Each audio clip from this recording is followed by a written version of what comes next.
Hello, everyone. I want to say welcome. We're really happy to have you here with us today. My name is Mary Beth Gassman, and I am a professor at Rutgers University. And I'm really pleased to be here today. This event is sponsored by the Rutgers Graduate School of Education. And the event is called New Jersey's System of High Quality Preschools, a Model for the Nation. I'm thrilled to have my colleague, Steve Barnett, with us today. Steve is the Board of Governors professor and founding senior co-director of the National Institute for Early Education Research, or NEAR, at Rutgers University. For those of you who don't know, his research aims to inform public policies to support early learning and development. It includes studies of the economics of early care and education, including benefit cost analysis of the landmark Perry Preschool and Abecedarian programs, research on the long-term effects of preschool programs on children's learning and development, and studies of the impacts of societal change on early educational opportunities. So please join me in welcoming Steve Barnett, who is going to share his knowledge with us. And then please know that afterward, we will have plenty of time for Q&A. So please put your questions in the Q&A box and we will make sure to get to them. Welcome, Steve. Thanks, Mary Beth. It's a delight to be here today and to talk with people. But before I talk about the specific study, just a word about NEAR. The Institute conducts a wide range of research, not just in New Jersey, but across the nation. We've studied preschool programs probably in half the states. We study programs in other countries. We have a randomized trial of with long-term impacts, looking at early childhood education in Colombia. So the work I'm going to talk about as with all of the work at NEAR is really the work of a team. You can't do these big studies by yourself. Specific authors on this with me are Kwang-Hee Jung and Ellen Freedy. I'm an economist. Without my colleagues in developmental science and early childhood education, I couldn't do this work. And if I did it, I'd probably get it wrong. It's I just want to emphasize this. It's a work of a big team. Next slide, please. I want to start off by talking about why we even care. What's the point of doing research on preschool? And that's because the fundamental reason is there's this huge body of knowledge that links preschool education to broad lifelong outcomes. And it's not just preschool education, but home learning, broader society, the child's learning environment in the first 8 years has consequences for language, literacy, math and science, self-regulation, social and emotional development, habits and dispositions, creativity, and physical health. And these lead to adult outcomes, physical and mental health, educational success, socialization, participation in democracy and citizenship, employment and earnings, parenting and family life. There's just this amazing chain from early development through adult outcomes. And none of this means that it's all over once you turn 5 or age 8. Every year matters. But it does mean that the foundations for later success and much of what we worry about in terms of inequalities in education, employment, earnings, health, the foundations of those inequalities are laid well before children enter the kindergarten door. And it's important to understand that if we're going to address those inequalities. Recently, Robert Hahn and I did a review of the literature focused on establishing what's the empirical evidence linking early childhood to health outcomes? Uh, there's a very strong causal change with rigorous empirical evidence that can establish causality, linking early childhood education to how long you live. In that sense, one could say preschool education is really a matter of life and death. I know that sounds uh, overly dramatic, but in many ways it's not. Next slide, please. So I want to put the current context for policy for our program in New Jersey and programs generally in context. In some ways, the lift has gotten easier. We have declining fertility. This is a global phenomenon, but across all the states in the U.S., you can see this general downward trend. So the number of young children has been declining. That ought to make it easier for us to serve all young children. And yet, next slide, we look at the last decade, and we go back a decade before that, there's been very little change in the percent of 3 and 4-year-olds enrolled in preschool. It took a dip during the pandemic and it came back up. But you can see that that's very close to just a flat line. Next slide.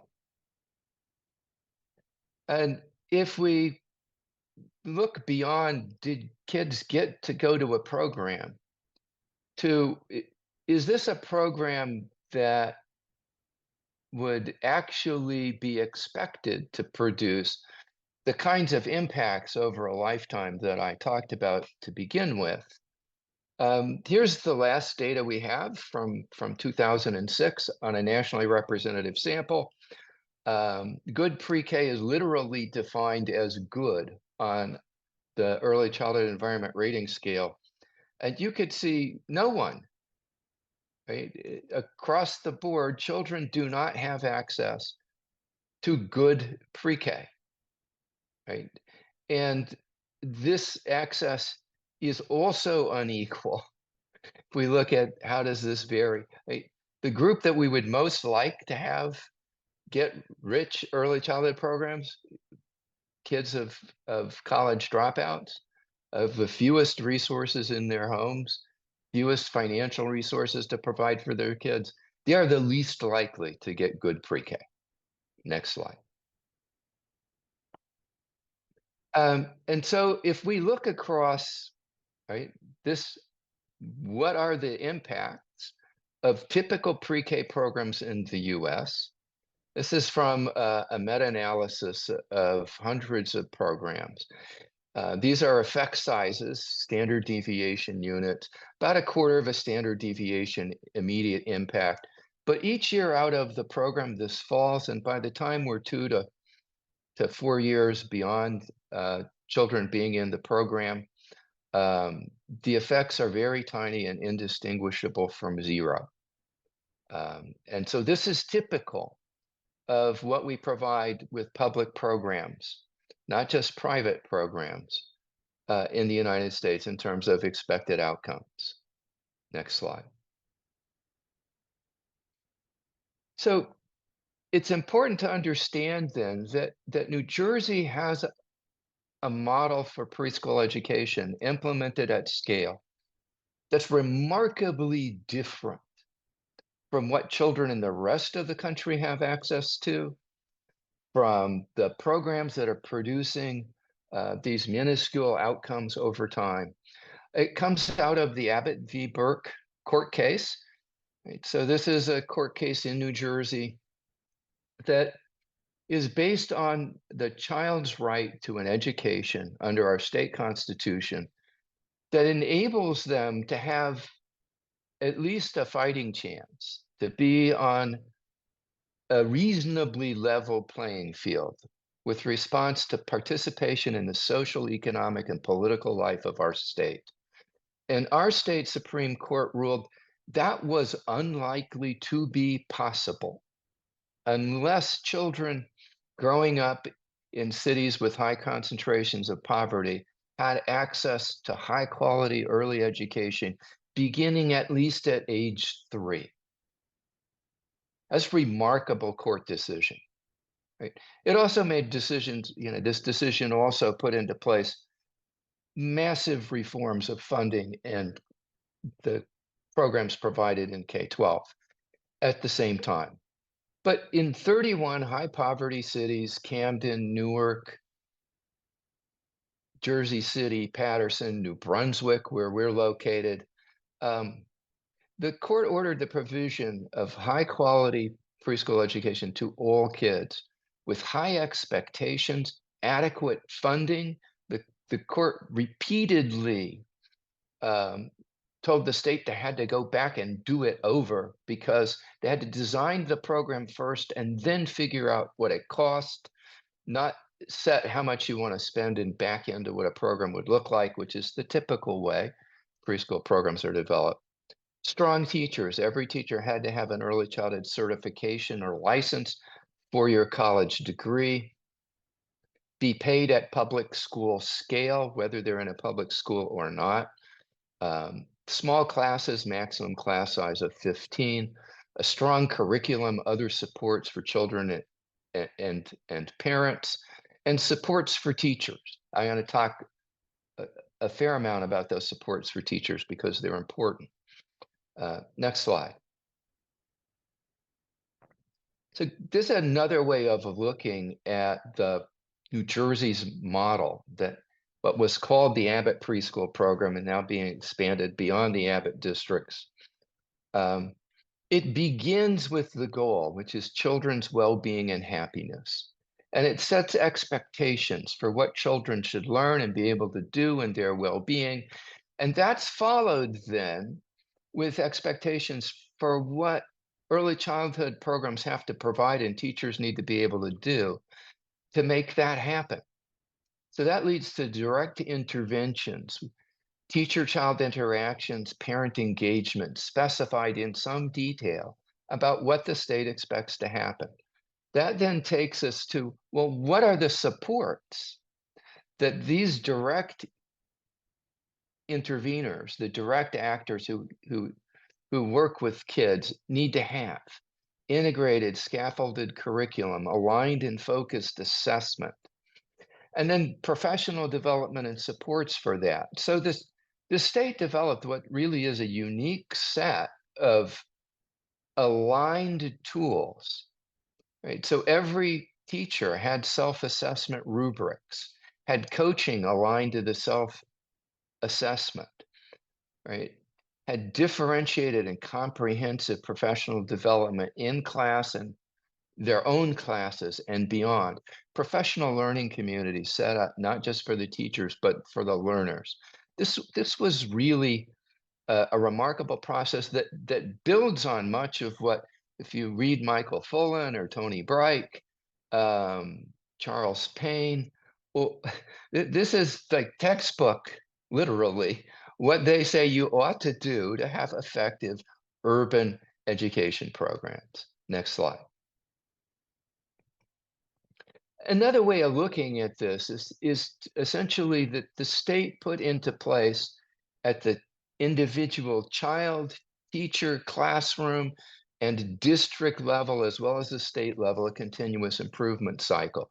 You set program standards, you measure and assess implementation, you analyze and plan, you implement those changes, provide the professional development to make them happen, and repeat. Right? In early childhood, we're very familiar with this. It's plan, do, review. It's what we teach 3 and 4-year-olds. It is not too complicated for educational leaders or the state. Another way to think about this is like putting into place a, GPS. Right? A GPS tells us where we are. We don't argue about who got us lost. We focus on following step-by-step directions to get us where we want to go. And the GPS tells us if we get off path, how to get back on. That's the system the state put in place for early education. All right, next slide, please. So these evaluation, as I said, at these for levels, child, classroom, district, state. Next slide. What was the impact of this? So we started with the preschool programs and the teachers and classrooms that we had. It's a mixed delivery system where private sector is embedded in the public sector. The money goes to the public schools, the standards are public schools, the obligations are public schools, but many of the children are served in private providers, for-profit, nonprofit, faith-based, Head Start. Those blue bars give us the distribution of quality from inadequate to excellent. You can see most of our programs were poor to mediocre to start. And as this system is implemented, you see this shift to the red in 2005, and that's where our evaluation takes place, to the green by 2008, and most programs are good to excellent, and really bad no longer exists. Right? There are no programs below minimal. Remarkable transformation, and it's mostly the same teachers. They went to college, they got four-year degrees, they got specialized training in early childhood. We doubled their pay. People talk about the parking lot effect. You could identify the private childcare centers that were part of state pre-K because of all the new cars in their parking lot. We enabled people to become the professionals they wanted to be. We didn't replace them with other people. A really dramatic impact of what education can do to transform the quality of education. Next slide. So our job in this particular study I want to talk about is, so we've transformed quality. What were the impacts of that? And we've been able to follow kids through 10th grade. We're now looking at taking that further and going on to higher education, but I'm going to talk about results through 10th grade. Next slide. All right, keep going. We asked if the New Jersey's relatively unusual in starting at age 3. Right, most state pre-K programs start at age 4. Next. So two-part research design. It's really hard to develop a strong basis for causal inference when children have a fundamental right to attend the program. You can't do a randomized trial. You can, however, do multiple research design. So we incorporated a regression discontinuity design based on the birth date cutoff to get into the program, right? Right, if you want to think about this, right around the birth date cutoff, it's random who was born before or after the cutoff date. It's an accident, right? It's not systematic. So you can think of it as mimicking a randomized trial. But it only tells you what's the impact of 1 year at kindergarten entry. It doesn't tell you anything beyond that. It can't be used for a longitudinal study, but you can compare it to the results from a longitudinal design that we started in 2005 by looking at children at kindergarten entry, some of whom went to preschool for 1 year, 2 years, and others who didn't go to preschool. Next slide. So who did we study? Well, the RDD, or regression discontinuity study, over 1,500 kids in the 21 largest Abbott districts, right? There's 31 of them. Some of them are very small. The logistics would have killed us. We focused on the 21 largest. For the large longitudinal study, just over 1,000 kids at kindergarten entry, here focusing on the 15 largest Abbott districts. In some ways, this is harder, right? If any of you have been involved in education reform, have some sense that the larger the school district, the more difficult it is to successfully, quickly implement large-scale reforms. In the longitudinal study, we picked randomly 4 children from each classroom. Children in classrooms were sampled in proportion to the district, so this is representative of the 15 largest districts. And we lose kids over time. We have 74% of the sample by 6th grade. We have 62% of the sample by 10th grade. Children move. They become difficult to find. We both use statistical procedures to validate that the sample is in fact comparable despite attrition. on measurable characteristics, and that we impute missing data as best we can to to try to also address the missing data problem long term. Next slide. So here's another pick at what happened to quality. Next slide. Just you can see we're not all the way to where we wanted to be in terms of quality when we start this study. We're better considerably than before Abbott's implementation. We're not yet all the way to where we ended up. Next. So what are the impacts on literacy, math, science, middle school and high school? Next slide. Keep going. I've already been through the sample information, so I'm gonna, in the interest of time, skip through this. Our analytical approach, right? So we're looking at indicator of whether you went to preschool or not, indicator of how many years you went to preschool is the key independent variable. We also have a rich set of child covariates. So one of the issues is kids who went to preschool might not be the same as kids who didn't go to preschool. 1 year and 2 year, those kids could be different. So we adjust for gender, ethnicity, age, their free or reduced lunch status, home language, the mother's marital status, parental employment, education, indicators for missing data, and district fixed effects.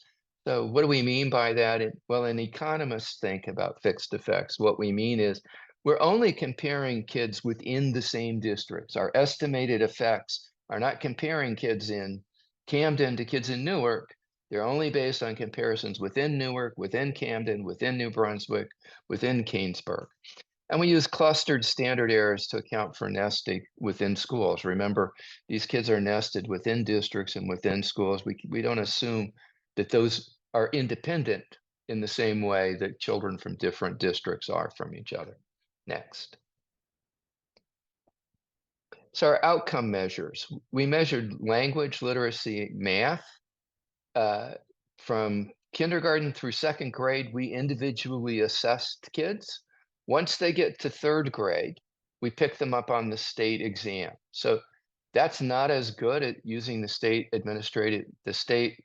assessment database as individually testing children in terms of the precision of our ability to actually get at what the kids really know. On the other hand, we're much less likely to miss kids because everybody has to take the assessment, right? So variety of assessments through third grade uh, that we did ourselves at third grade through eighth grade, a set of state assessments, and they change over time from NJ Ask to Park, depending on how the children were when they went through the study, which grade levels they hit at which point. We had to equate across these tests. That's a difficult problem, but manageable. Next slide. So what did we find? Big effects at kindergarten entry. These tend to decline. They're really low by third grade. After that, they either pop up or stabilize. About a 0.15 standard deviation for 1 year of preschool, 0.3 standard deviations for 2 years. To give you some sense of this, the achievement gap that we worry about in New Jersey between high income and low income kids, depending on what you're measuring and how you measure it, is somewhere between half and a full standard deviation. So this is for 2 years, somewhere between 60% to 30% of what people call the achievement gap. That's a big change for kids. These are about the same size as in the well-known Perry Preschool study. Grade retention was reduced by 15 percentage points, special education by 7 percentage points. Interestingly, there's no difference between 1 or 2 years in this. This suggests there's a kind of bar you have to get over. It doesn't matter how high you clear the bar by, but whether you clear the bar or not to stay out of special education or not be failed and held back. Next slide. So what does this look like? right? So here you can see the effect sizes uh, for language and literacy. You see that dip at third grade, but then it jumps up fourth, fifth, sixth, seventh through eighth grade. These are fairly stable. They bounce around a little bit. 2 years is always better than 1 year. Next slide.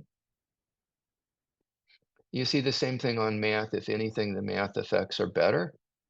Um, this odd thing with Algebra 1, we don't quite know what that is. It's possible the children who didn't go to preschool are taking the Algebra 1 exam older and never get to don't because they get to it later than kids who went to preschool. But that's difficult to sort out. Next slide. Impacts on science. You can see we're getting about the same size impacts, and then next slide. And here you see the grade repetition and special education impacts. Think about this at a citywide level, right? If you reduce the percentage of kids who fail a grade sometime by 15 percentage points in an entire city, what a difference that makes. If you reduce the percentage of children who are placed in special education at some time by 7 percentage points, right? These are not trivial gains, right? These are big population level changes in our educational system in New Jersey.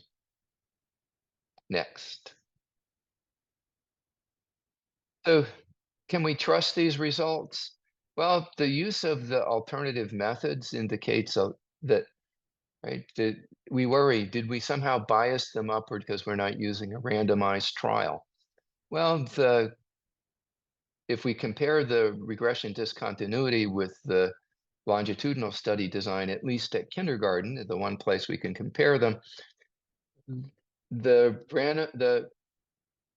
RDD study that mimics a randomized trial produces bigger impact estimates than our longitudinal study does. Our findings replicate the findings of other studies with similar programs and similar populations.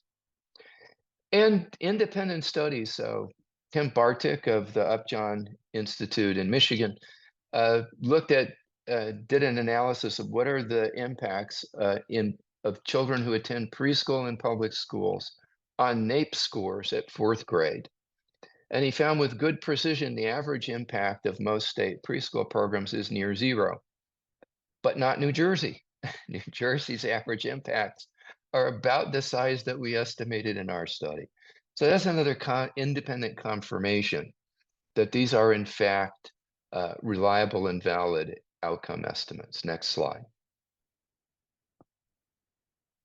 So what are the implications for New Jersey today? Well, unfortunately, we had some setbacks. We had 8 years of an administration prior to the current one that was not particularly interested in supporting it. The funding formula for pre-K was not fully funded. The pandemic wreaked havoc with preschool as with everything else. It decreased enrollment. Despite the fact that preschool programs generally returned, the preschool programs in our urban districts have not fully returned. Some districts enroll just 75% of their 3 and 4-year-olds, and it's fewer threes. So you have potentially in some districts 50% of the kids who are entitled to this program not receiving it. If they don't go, they don't benefit.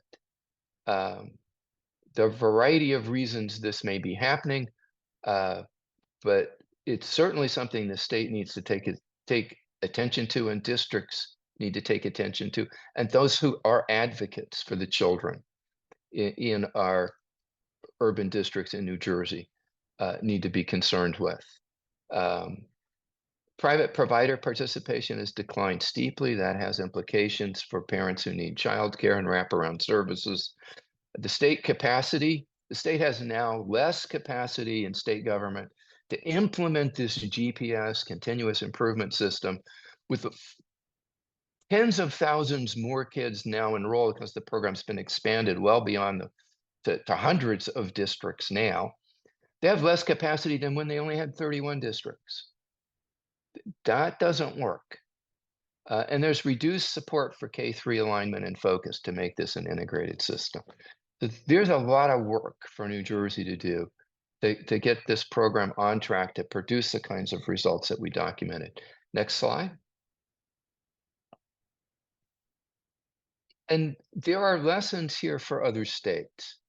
If we want to produce the results that model programs have shown that were in that first slide that I talked about and could produce lifelong change, we have to design programs that have the quality and the duration, not a weak program with underpaid teachers who are poorly supported in large classes for 1 year at age 4.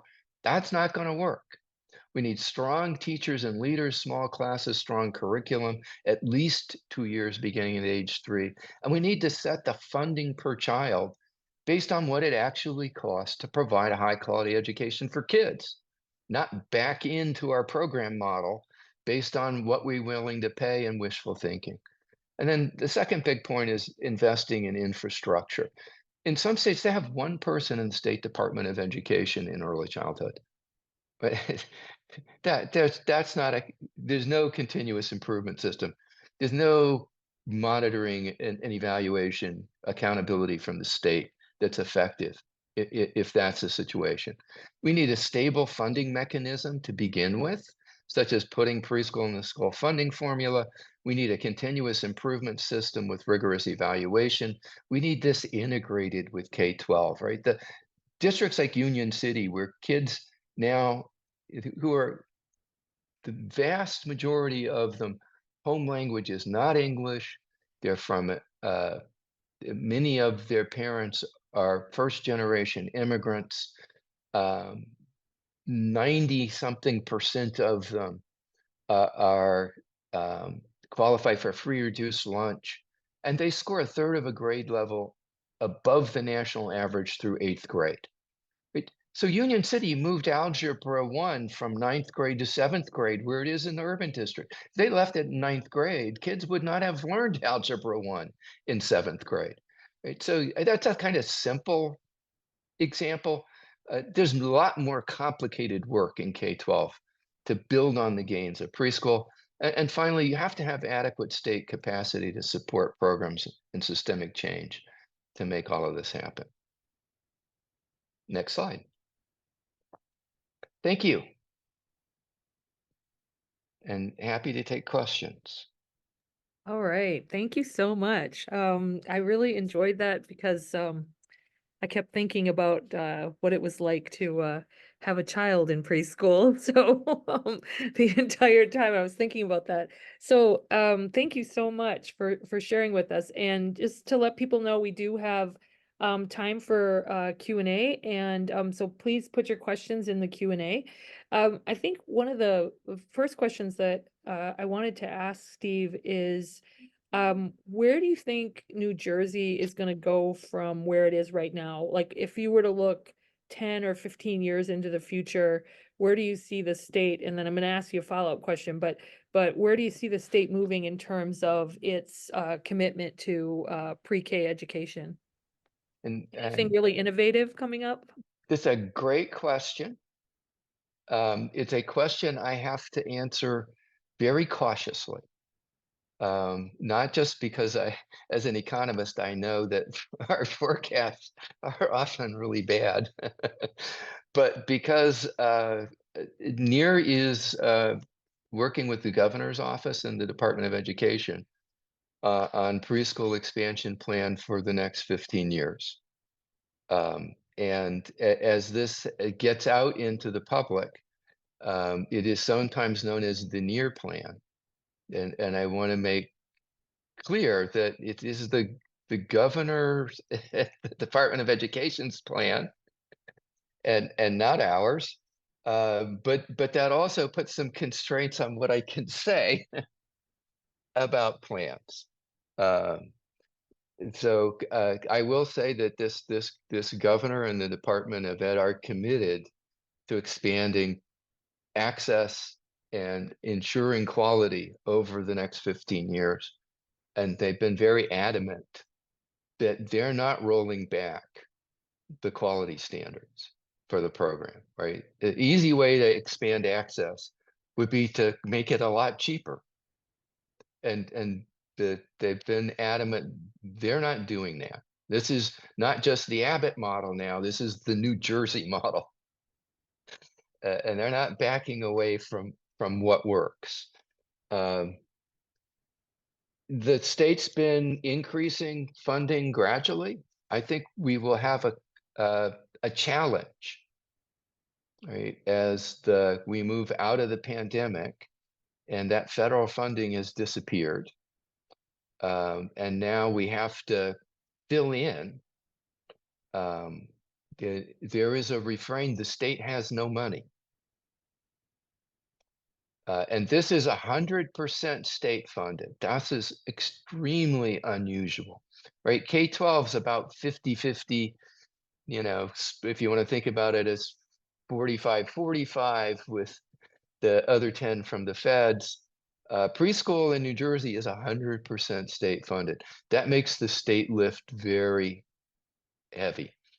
I think one of the questions for the state going forward is that going to continue to be the case? Or will that only continue to be the case for our school districts that have the highest concentrations of poverty and the lowest wealth to support?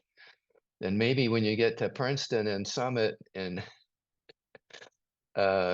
wealthier districts, that they have a share. That's up to the governor and the legislature and the people of New Jersey decide how they want to move forward.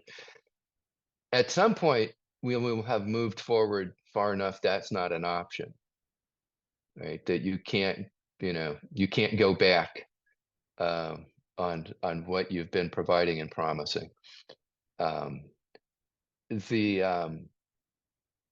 I think the other thing that's a challenge is for the state to invest in the capacity of state government, because too often people think of state government employees as we're just hiring more bureaucrats, as opposed to no, we're building the infrastructure to help make schools effective, Mhm.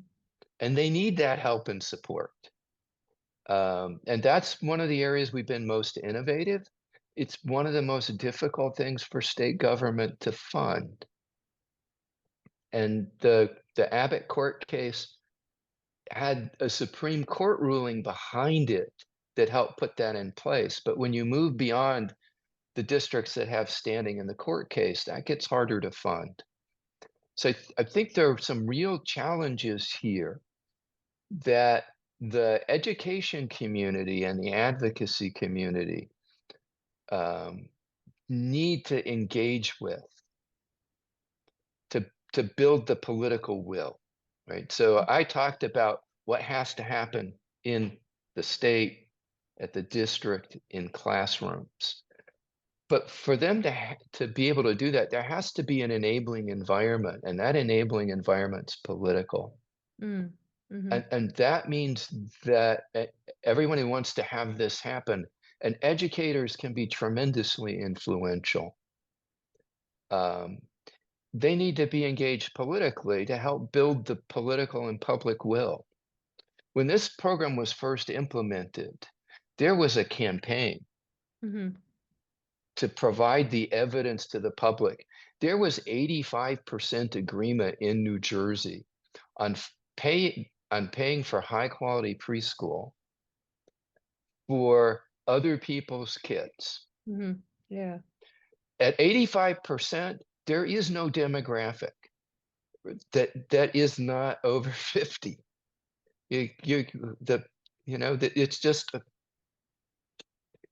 and that, to me, that shows what's possible Mhm. when there's strong communication, uh, and a conscious work. And Education Law Center, Association for Children of New Jersey, which is now Advocates for Children of New Jersey, they were remarkably strong.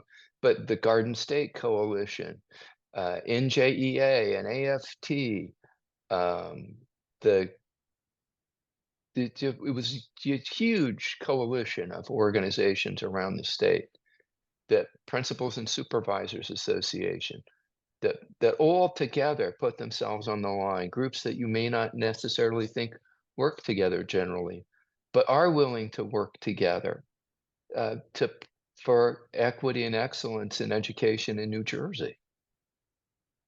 Yeah, thank you. Thank you for that. And it's rare that people agree on something these days, right? So it seems like it's something to get that most people can get behind. I guess another question I had is what do you think um New Jersey can teach the rest of the country when it comes to this topic?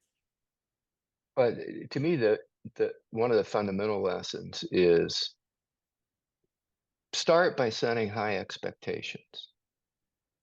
This is one of my one of the people I first worked with in this field, Evelyn Moore, created the National Black Child Development Institute um, because she wanted to see high expectations for Black kids in particular. Um, and the the this program began by saying the reason the the the reason we don't see the educational outcomes we want in our cities, right? The high concentrations of poverty, but it's also was also the majority of African American and Latino students in New Jersey. Um, they don't have the opportunities that enable them. So start with high expectations. What is it that we believe these children should have in terms of um, early learning and development? And what does that mean then about the opportunities that we need to provide for them? And then you say, okay, so what do we need to do to make that happen? And only after specifying that in detail, and state of New Jersey had a statewide process of developing those expectations for for learning development and then what teachers and programs needed to be able to do. Then you figure out, okay, what's it going to cost to do that? And the answer is about 6 times what most states spend, right? Well, if you start with the 1/3 or a sixth of what New Jersey spends and then try to figure out how to do this, it's never going to work. You have to start with what does it really mean to provide the opportunities that enable children to achieve their potential and then cost it out. That's that's the exact reverse of what, right? But that is like if you want to succeed, you got to start there because otherwise you will fail right out of the gate. You will not you will not make the first hurdle. So, I guess another question that I have is, how do you like, what are some of the talking points? And you alluded to some of these early on in the presentation, but what are some of the talking points just, to voters around this issue, to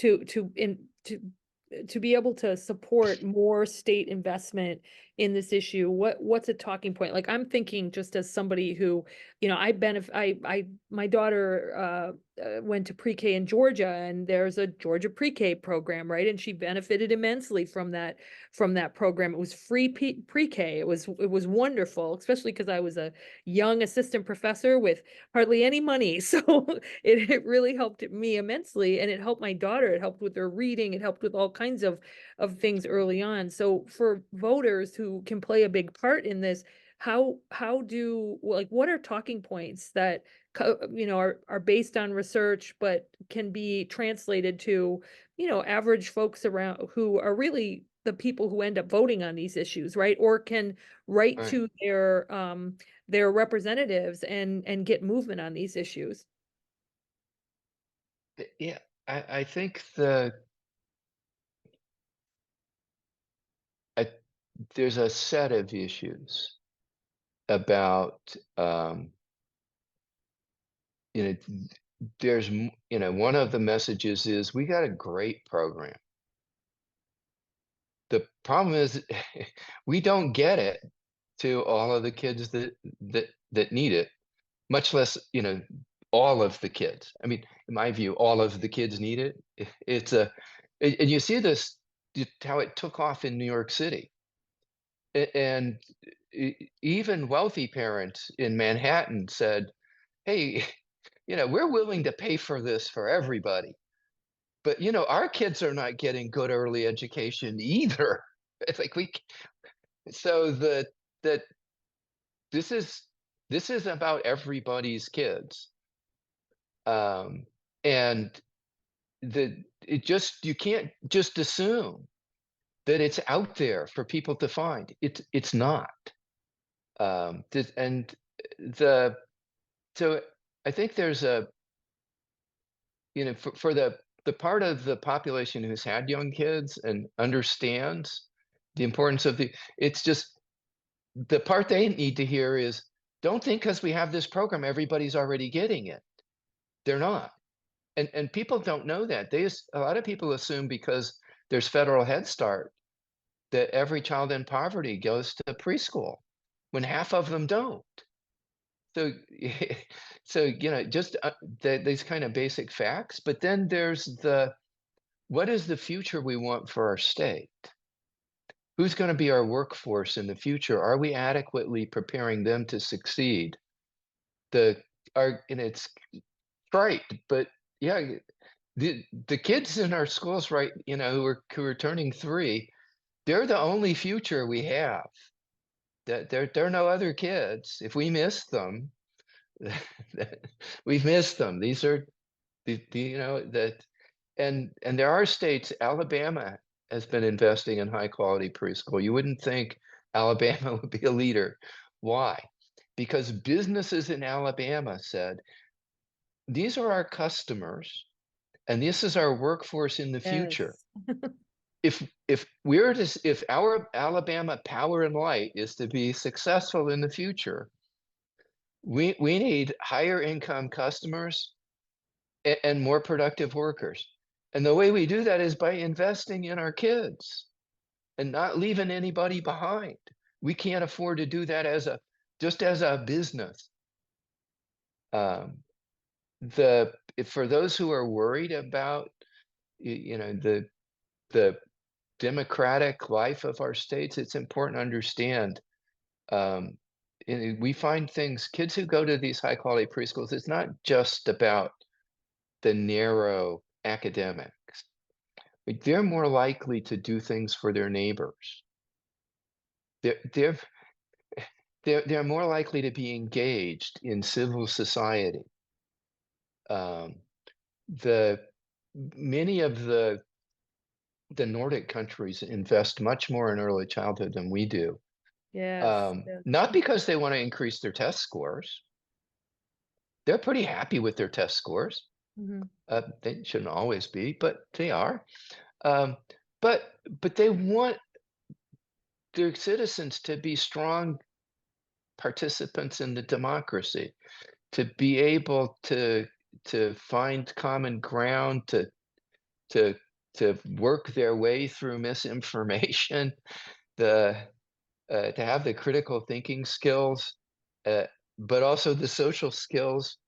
There's nothing that parents are more worried about right now than whether their children have the strong pro-social skills they need to succeed, not just in later life, but in kindergarten. Um, that we see very high levels of parental concern on that issue. So, connecting with what parents' concerns are, I think, is an important part of messaging. Yeah, I would agree. I don't know if I've ever told you this, but I went to Head Start as a child, and I benefited from having that pre-K program. And in fact, I'm one of very few people in my family that ended up extending education, and I always attribute it to the my experience with early education. And so it's incredibly, I think it's just incredibly important to for all of us. And then I'm really glad that you brought up, we have to think about the future of our society as well, right? Our democracy, our making sure that young people know how to analyze information as it comes to them, especially as it's coming at us 24/7, to Hmm. be critical thinkers, to care about others. I mean, there's so many things in here. And so one I wanted to ask you a question for students who might be listening to this, meaning perhaps some graduate students. I'm just wondering, how did you get interested in this topic?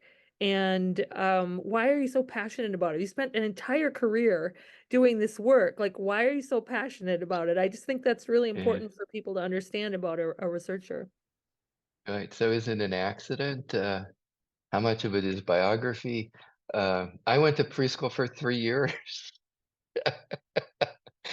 Well, my mom didn't go to college, but whether she wanted me in early education for academic reasons or because I was a holy terror, and she'd have a nervous breakdown if she couldn't have help with me. I don't know. Um, but my at in my when I worked on I'm an economist. My fields are labor and political economy, and basically my work is how do we produce ourselves as human beings, both individually. That's the kind of labor economist point of view, um, and as a society. That's the political economy point of view. And I discovered the Perry Preschool study. And this is at a time when as benighted as it might seem, among economists, there was still this residual strong view um, that cognitive abilities were mostly genetic and predetermined. And um, despite research going back to the 1930s, right? It's like somehow it's not penetrated into economics. Um, and so I discovered the Perry Preschool study, where one of the remarkable things is these kids who went to preschool were much less likely to have later been classified as cognitively impaired. Well, how does that happen, right? And so it turned out Perry Preschool was in Ypsilanti, Michigan, which is literally next door to Ann Arbor, Michigan. So I went over there to find out. And it turned out they were looking for an economist to do a benefit cost analysis to get at what is the economic return to society of all of this. That's how I got involved in the Perry Preschool study, and that became a kind of, so how do we make this happen? Um, Not just for, on a small scale, but at a large scale. And why don't we make it happen so often? Because it was abundantly clear that the opportunities that children were provided before they got to kindergarten had really big impacts on their later success. That it was not at all it was largely not predetermined. Uh, that we had opportunities to really enable children to fulfill their promise. And you start thinking how many Leonardos and Da Vinci's and Einsteins um, have not fulfilled their promise because we never provided them the opportunities to do that. Yeah, Uh, I love that. I love that. And I'm really glad you said that too, because I think that we definitely need to be giving more and more children those kinds of opportunities. It's so not important. that it's closed off, by the way. There's a child in the control group Yeah. that some person I will not name wrote in their file when they were a young child. This child has no discernible mental ability. That kid went on to, without preschool, to get a degree in engineering from University of Michigan. So, every year matters. let's let's not think that